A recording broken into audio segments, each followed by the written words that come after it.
this is most unfortunate. We cannot tolerate anymore all this system. And you know the people are behind me, everything is collapsed. There is no administration. The people are obeying my order, not their order. Legally, I am the authority because people have voted to me. Now they are using their force. It is up to them now to decide what to do. But I can tell you one thing. Nobody should play with the fire. Nobody should try to suppress the 70 million people. When they're determined to achieve something, nobody can suppress them. Today, tomorrow, or day after tomorrow. They must win. Victory is ours. Sheikh Mujibur Rahman is the man at the center of the crisis now threatening to split Pakistan apart. In West Pakistan, he is disliked, mistrusted, even hated. But here among the Bengalis of East Pakistan, he is idolized. Sheikh Mujibur, known to his devoted followers as Mujib, is now the undisputed political leader of East Pakistan. In the general elections last December, the Sheikh's Awami League swept the board, capturing all but 2 of East Pakistan's seats in the Constituent Assembly and thus gaining an overall national majority. It seemed like the golden opportunity the East had been waiting for, a chance to redress some of its grievances and demand greater independence from the West. But politicians in West Pakistan were alarmed at the thought of having Sheikh Mujibur as the next Prime Minister, and the leader of the victorious party in the West, Mr. Bhutto, refused to attend the new assembly unless the Sheikh modified some of his demands.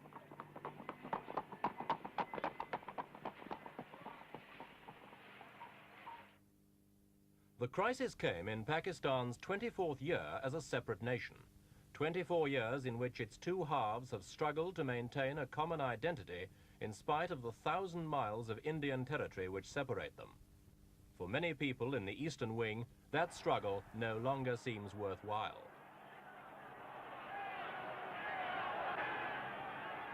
Easterners have long felt they've had a raw deal from the central government in Rawalpindi.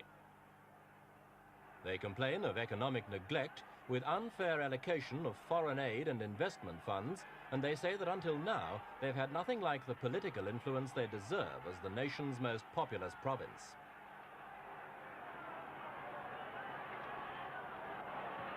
They were looking forward eagerly to dominating the new assembly, and when President Yahya Khan finally decided to postpone its first meeting, they came out onto the streets as an angry mob, burning the Pakistani flag and calling for the creation of a free Bengal.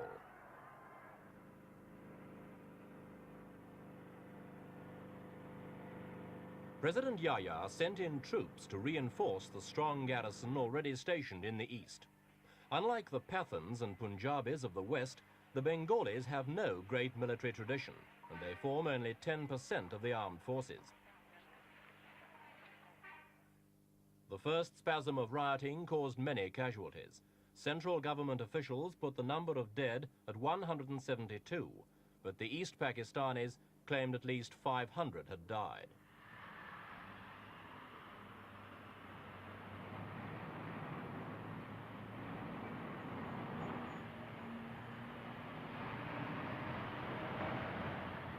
Sheikh Mujibur's response was to declare a 5-day hartal, or general strike, followed by an organized campaign of non-cooperation with the central authorities. Trade between the 2 halves of the country virtually ceased, and central government control over the eastern wing came to an end. Bengalis demonstrated in no uncertain manner that their allegiance now belonged to Mujib.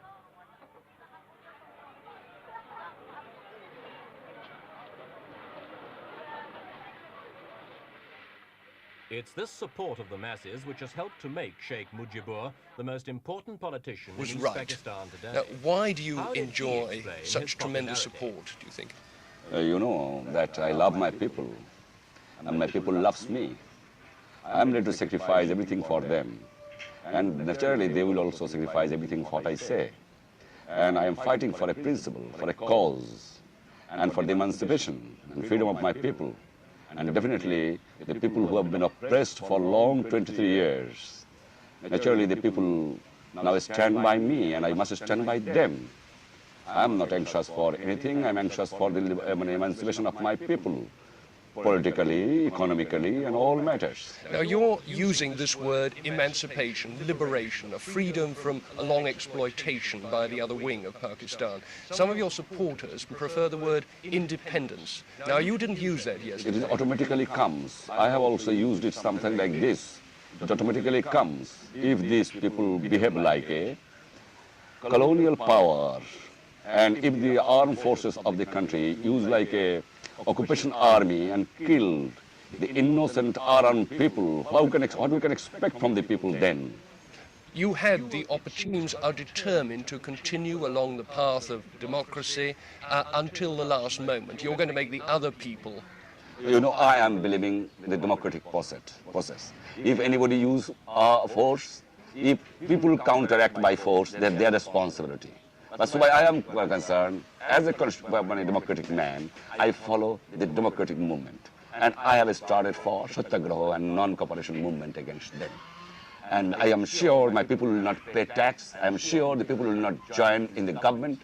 I am sure the people are absolutely behind me and my party. Won't that make President Yahya Khan take military action against you? It is up to him. I don't care. I am for a cause. I'm ready to sacrifice everything for my people. Do you think your people are able to withstand an attack by the military government? Do you know that nobody can suppress the 70 million people? That when the 70 million people determined to achieve something, nobody can suppress it. It might be they can suppress for a few years, a few days, but a few months, but in the long run, the peoples must win. Nowhere in the world the struggle has failed. Nowhere. It might be some more bloodshed, but nothing can happen like this. Sheikh Mujib. Sheikh Mujibur's optimism is not shared by all observers of the Pakistani scene. One factor which makes a Bengali victory less than inevitable is the chronic weakness of East Pakistan's economy. It wasn't long before the Sheikh's policy of non-cooperation, applied so eagerly by his followers, began to create as many difficulties for the rebels as it did for the central government.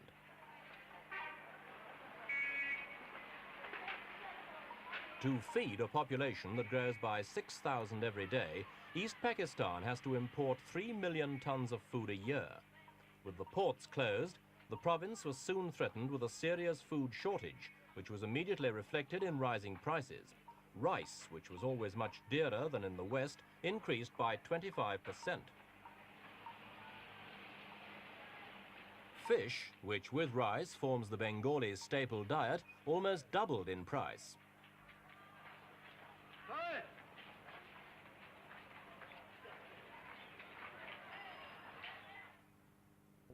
It's not just in the marketplace that the effects of the non-cooperation policy have been felt. East Pakistan produces 80% of the world's raw jute. How has this policy of Sheikh Mujib's of non-cooperation affected you? Well, it's affected us in the company here insofar as that we're gradually grinding to a halt. We're working as best we can in the office, but our factories up country, away from Dhaka, are not receiving the money they should. They're not being able to buy jute, and although we can send our stuff down to the ports for export, which is our main business here, once the goods get to the port, they are stuck there since no export's taking place because the customs is closed. How much business is involved? Present fortnight's past when we've done nothing. That means there's £500,000 stuck. £500,000 worth of goods which should have been exported, and Pakistan should have been paid for it, and that has not come in.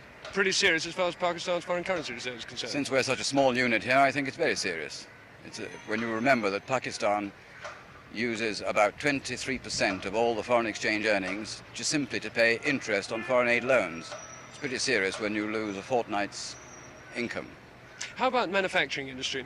The factories and all the various industries are working again. They have been working since Tuesday, but they'll grind to a halt too, because where can they send their goods? The ones who deal locally, who only sell internally, will be all right. But the ones who export, and those are the ones that really count as far as the economy of the country is concerned, will again grind to a halt in the same way as we're doing. What about the difficulties over banking? How's that going to affect things? Banking is a big problem. There seems to be some uncertainty as to what the exact directives are. I find that, I get the impression rather, I should say, that it's rather difficult to get money. Money is running short. Some of the banks would like to give you money but can't. And when we come to pay wages at the end of the month, and give money up country to buy jute and to buy jute goods, and there isn't any money, this is going to be a very serious problem. You mean that the workers could get pretty angry with the businesses that employ them? The workers could get extremely angry with the employers, because they don't reason why. All they know is they don't get their money, and they're going to do something about it. How about your own people? We've already had a little bit of trouble in the office in that our staff have applied for all their Provident Fund to be withdrawn. They've applied for 3 months' salary in advance, and they've also asked for a bank guarantee that we'll pay their salary up to the end of the year. Well, this, of course, I can't do, and I replied to them telling them that this showed they didn't have the faith, which I certainly had, in the elected party. I haven't had any reaction to that yet. Do you have any faith in an independent East Pakistan? Faith is perhaps not the word I would use, but I think an independent Pakistan is quite a viable proposition. After all, when Pakistan started in 1947, the whole country had less than East Pakistan has now in the way of industries and know-how. So although there will be difficulties, there's no doubt about that. I think it would depend very much on foreign aid, though, it would depend entirely on foreign aid, just as United Pakistan depends on foreign aid. Nothing new about that. But East Pakistan would have to get recognition pretty quickly. I should imagine, not being a politician, that would be a normal thing to do. If a new country is created, that it will be recognized by the great powers. What do you think the odds are that it'll happen? I wouldn't like to hazard a guess, because I think both sides are trying very hard for a compromise. And that would be the best solution. And that would be the best solution, because it means that at the very worst there'd be two countries which are still friendly, but if things get bad here and the separation is done in an unfriendly way, then not only would they be separated, but they would be unfriendly, which is the thing we all want to avoid. Responsible leaders on both sides have been working hard to avoid the head-on clash and lead to civil war. Earlier you are independent. This is serious enough for the 1,000-strong British community to start moving out its women and children. Other foreign communities, including West Germans, Belgians, and Japanese, also evacuated non-essential personnel.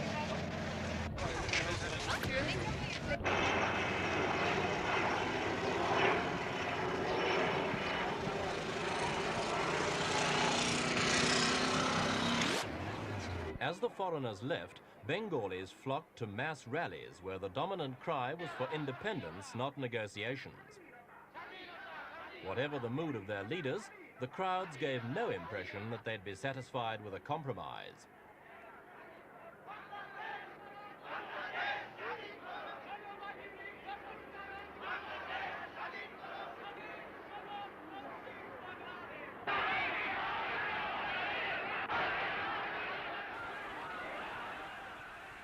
As the independence fever swept through the country, even Maulana Bashani, an old political rival of Sheikh Mujibur, offered his support. Bashani said that if the president does not hand over power to the elected representatives of the people, meaning Sheikh Mujibur's Awami League, he and the Sheikh will lead a massive campaign of liberation.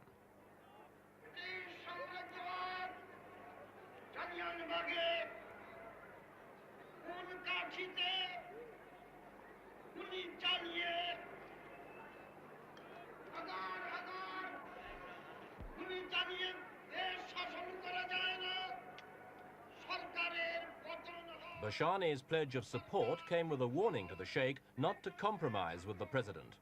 It's better to be a hero, he said, than a prime minister.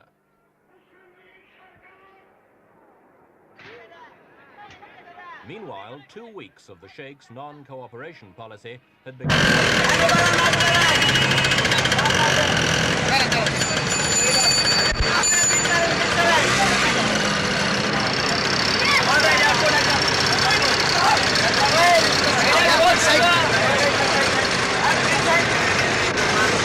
Province. Vigilante groups, mainly Bengali students, set up their own roadblocks and searched cars and their passengers. Any driver unable to speak fluent Bengali was immediately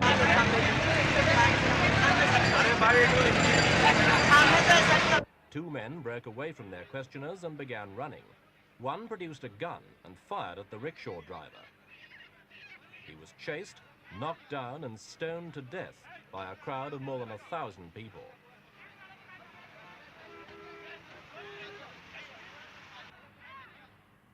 Within minutes, troops were on the streets dispersing the crowds. Quickly and efficiently, they set up positions at strategic points.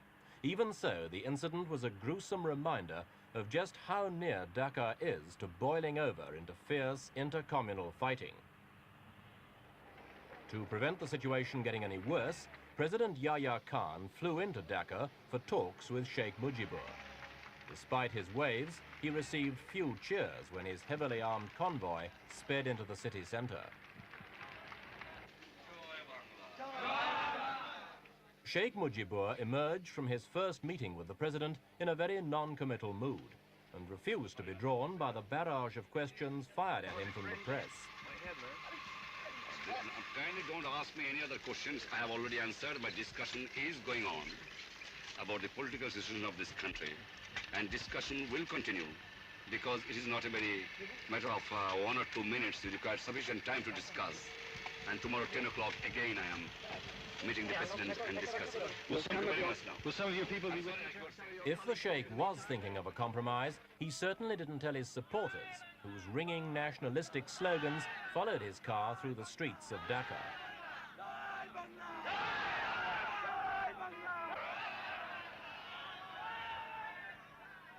But the question now is, has Mujib overplayed his hand? Many of his more fervent supporters expect him to hold out for independence, and he will need all his political skill to accept a compromise solution and still retain his massive political following. Much will depend on whether President Yahya... So it's not a question of my acceding to any point or points of Sheikh Mujib. Is that answer? You have said already that East Pakistan should have maximum autonomy. Yes. Just what did you mean by this? Well, you see, our country is perhaps a unique country in the world. Country divided into two parts, 1,000 miles apart, particularly with a hostile country in between. Even if the country in between is not hostile, the fact remains that geographically we are 1,000 miles apart. Therefore, although our future constitution would be a federation of provinces, which is a province of East Pakistan and 4 provinces in West Pakistan. The 4 provinces of West Pakistan being geographically next to each other, East Pakistan is 1,000 miles apart. So it cannot be treated at par with the other federating provinces. A special treatment will have to be evolved for them due to geographical distance, other reasons, and of course they are the majority province. They must have means and methods whereby in the overall policies of Pakistan they must have full powers of making decisions for themselves, both in the economic field, in the administrative field, in the legislative field. They must have, once their resources are allocated to them according to their needs, they must have complete control of their own affairs, for the simple reason that they are so many miles away from the rest of the country. So their autonomy will have to be, although on paper all the provinces will be equal, but in actual practice, East Pakistan will have to have much more autonomy than perhaps the other provinces, because they are being close to each other, their infrastructure is the same, they can't split to have separate railways, separate other organizations like power and development and things like that. So that is, I can't exactly define it. It entirely depends on what the National Assembly decides to give them. But as far as I'm concerned, I feel that I will not come in the way of the maximum possible autonomy to East Pakistan, as long as it doesn't amount to a separate Pakistan. That is what I meant. A solution to the crisis will clearly depend on the degree of autonomy President Yahya is able to offer the Bengalis. It seems doubtful that he'll be able to meet Sheikh Mujibur's demands for control over everything except foreign affairs and defense. Since the Sheikh is meanwhile being urged to increase his demands to full independence, it's difficult to see what sort of compromise could satisfy both sides. And although both sides are clearly anxious to avoid the horrors of a civil war, it would be dangerous to underestimate the Easterners' real desire for a new and better deal. Any doubts they may have had on this issue were finally dispelled last year by what they saw as West Pakistan's negligence and lack of real concern after the catastrophic flooding in the Ganges Delta. Many Easterners are now convinced that the events of the last few months have finally revealed the truth, which is that the two halves of the country simply don't have enough in common to stay together. Whatever the eventual solution, Pakistan, united or divided, can never be the same again.